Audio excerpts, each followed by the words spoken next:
Muy buen domingo a todos.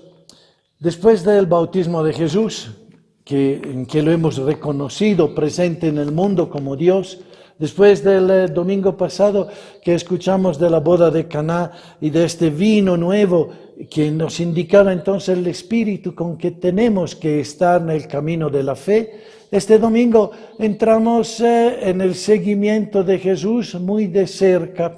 Empezarán el texto del Evangelio de Lucas. Lo vemos desde sus primeras palabras, el prólogo, la introducción al Evangelio, donde fundamenta lo que fue el trabajo de escribir el Evangelio de parte de Lucas, que no era uno de los 12 y que probablemente encuentra la experiencia de Jesucristo a través de la predicación de San Pablo en lo que es hoy la Turquía, y a partir de esto investiga y profundiza el fundamento de la fe. Y esta es la primera parte del Evangelio de hoy, que costura dos partes, esta del prólogo y una segunda parte, la del primer discurso de Jesús en la sinagoga, un discurso programático que indica el sentido de lo que será su misión y lo que él está llamado a hacer, no solo en su pueblo, sino dentro de la historia de la humanidad. Escuchamos el Evangelio de este domingo. Evangelio de nuestro Señor Jesucristo según San Lucas. Jesús volvió a Galilea con el poder del Espíritu y su fama se extendió en toda la región.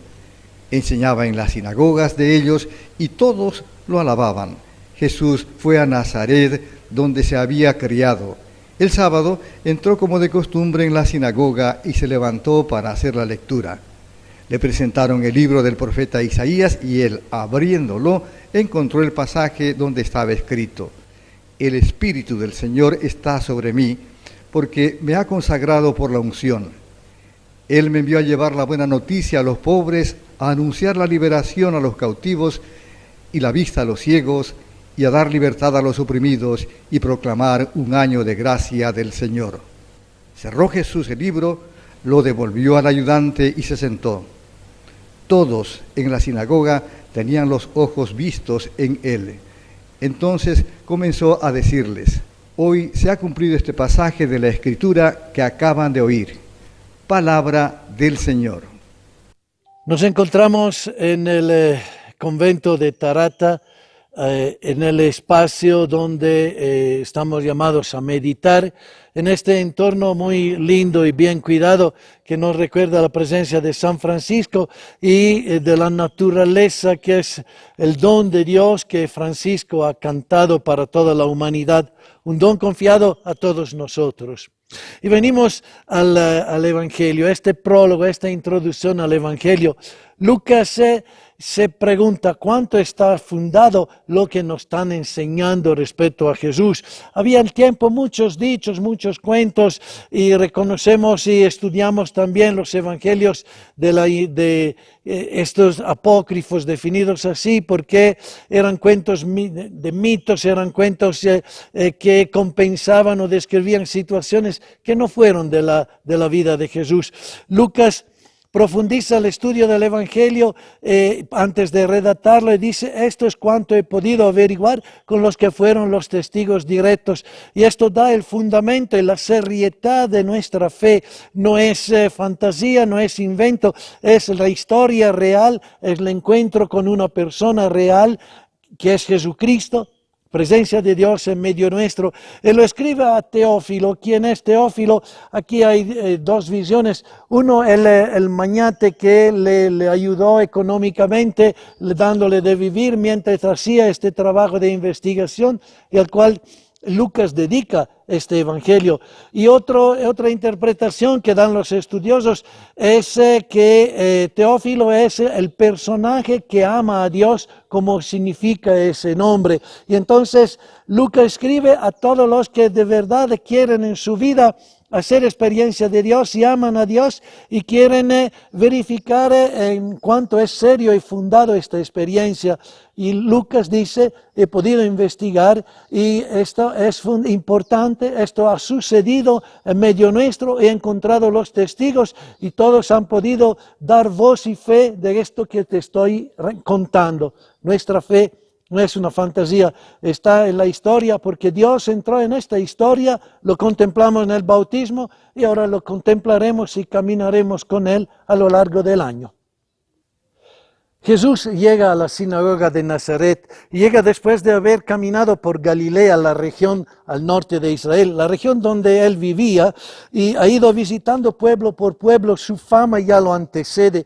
Llega a la sinagoga de Nazaret, que es el lugar donde él ha nacido. La gente lo esperaba, que un día llegara y pudiera estar con ellos. Se había vuelto el personaje más famoso de esta pequeña aldea, al margen de los grandes comercios, y entonces tenían esperanza que todo esto le trayera un poco de buena suerte.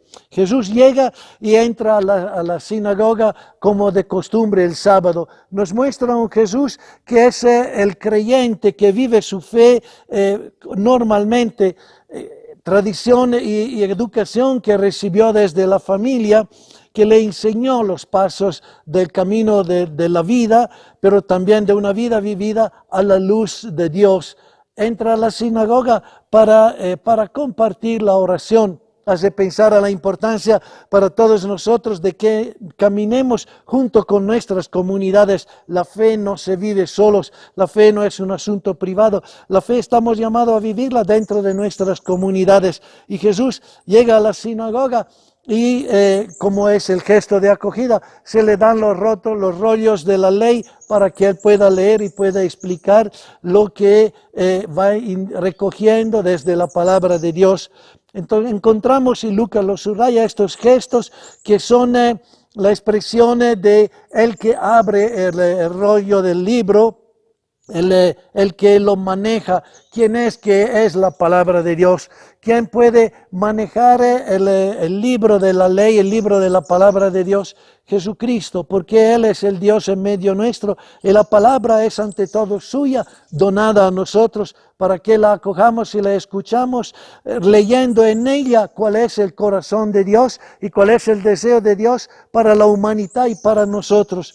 Y este Jesús abre entonces delante de la comunidad, abre el libro y se pone a leer el texto de Isaías.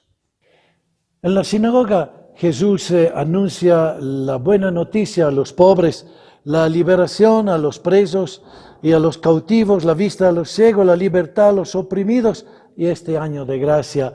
A los pobres es una buena noticia que alguien se toma de verdad cargo de ellos, no los utiliza ni como bandera ni así sin cambiarle la historia.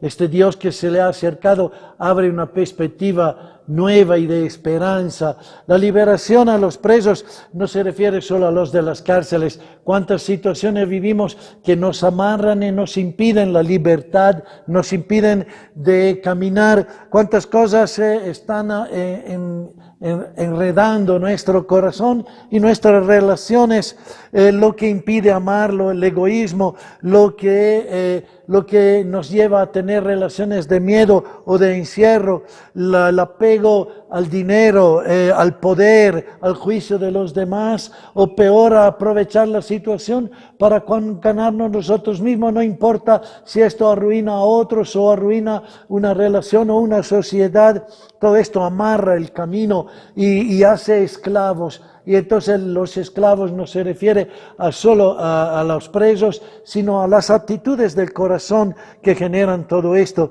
Y lo que ofrece es la capacidad de ver un reino nuevo, un mundo nuevo, que se vuelve experiencia de gracia y de bendición. Esto es la gratuidad del don de Dios, de un Dios que ha venido no a condenar, sino a abrir puerta y abrir corazón y a darle la gracia porque esta liberación se cumpla. Que el Señor nos ayude esta semana, este domingo, esta semana, a gozar de esta gracia y a tener el coraje de dejar que nos libere, que abra nuestro corazón, que podamos instalar relaciones distintas y hacer pasos nuevos conforme a esta propuesta y a este reino y a este programa. Buen domingo a todos.